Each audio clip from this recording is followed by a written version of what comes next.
ข้อที่5เนาะอโยคุระนรกนรกเต็มไปด้วยก้อนเหล็กแดงเต็มไปด้วยก้อนเหล็กแดงลุกเป็นไฟสัตว์นรกก็บริโภคเป็นอาหารเพราะเอาก้อนเหล็กแดงเนาะเอาเป็นอาหารให้สัตว์นรกกินพวกเจ้ายมพยาบาลก็เอาตักเอานี่กรอกใส่ปากให้กินเนาะเป็นอาหารเนาะอันนี้นี่เพิ่นบอกว่าพวกนักบวชนี่นะประพฤติมิจฉาชีวะหากินบ่ชอบเลี้ยงชีพที่บ่ชอบอเนสนาพวกนี้นะหากินด้วยมิจฉาชีพนะบ่ว่าโยมบ่ว่าพระก็สิถือกรอกแบบนี้ถือก้อนเหล็กแดงกรอกปากตัวที่6เนาะปิสกะปภัตตานรก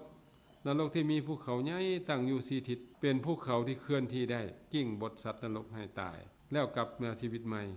ได้รับทุกขเวทนาอันนี้ก็คล้ายๆตัวนั้นเนาะคล้ายๆนรกคุมใดวะนรกใหญ่นะสังฆตามีภูเขาเล็กเนาะคล้ายๆกันนี่แต่ว่าตัวนี้จะอ่อนกว่าตัวนี้จะเป็นบริวารจะคุมน้อยกว่าอ่อนกว่าต่อไปมันจะน้อยกว่านรกใหญ่เด้แล้วก็โทษก็น้อยกว่าอ่อนกว่าหน่อยนึงเพราะว่ามันผ่านขั้นตอนมหานรกมาแล้วจะเป็นอุทธานรกอุทธานรกแล้วจะเป็นโยมนรกถือว่าอ่อนแล้วเด้นี่นะตัวนี้นะมึงเด้อเบิ่งโทษก่อนเด้อโทษของเพื่อนนี่สังฆาตะนี่เนาะโอ้พวกทรมานสัตว์นี่ก็คืออยู่เลยเนาะไล่ทรมานบทให้ละเอียดตีคือเฮาตีเฮาเขียนสัตว์นี่แหละทรมานสัตว์นี่เคลื่อนที่ได้ซ่อนมาเนาะแล้วมาบดรวมกันบัดนี้มา4ทิศแล่นไปทางทิศนี้ทิศตะวันออกกับภูเขากิ่งมาแล่นทางใต้ก็กิ่งมาใจแล่นไปทางเหนือก็กิ่งมาแล่นไปทางตะวันตกก็กิ่งมาไปทางใดก็เจอเอาไปมายอเขา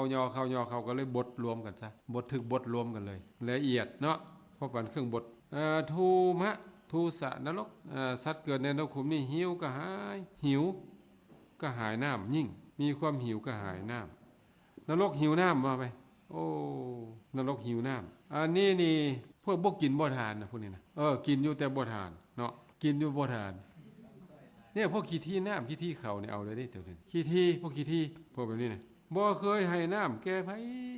ขอก็บ่ให้ขอก็บ่ให้พวกนี้นะก็เลยได้เจอแบบนี้เนาะก็สมเหตุสมผลอยู่คิดเบิ่งดูกันหน่อยอันนี้เป็นสัตว์นรกได้เป็นจังซี่ได้ก็ว่าเป็นเปรตก็เปลี่ยนลักษณะนี้เข้าใจบ่ออกมาจากคุมนี่นะก็ไปเป็นเปรตปานนี้ก็จะป้าเป็นเปรตหิวน้ำหาน้ำกินโอ้ยหิวน้ำห้องโอ้ยห้องหิวจนแบบว่าสลบพุ่นน่ะจนล่มพุ่นน่ะอันนี้มีพระไปเห็นเนี่ยเนาะอยู่ในอันเปรตวัตถุนะสูงเท่าต้นตาลเขาน่ะยาวนี่งุนงินมันหิวน้ำมันเมื่อยเด้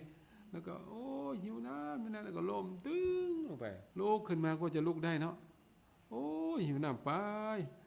ได้ยินว่ามีแม่น้ำอยู่ใส่กระไปอยู่เทิงบกนี่เห็นน้ำไหลทวนลงไปฮอดหายวับ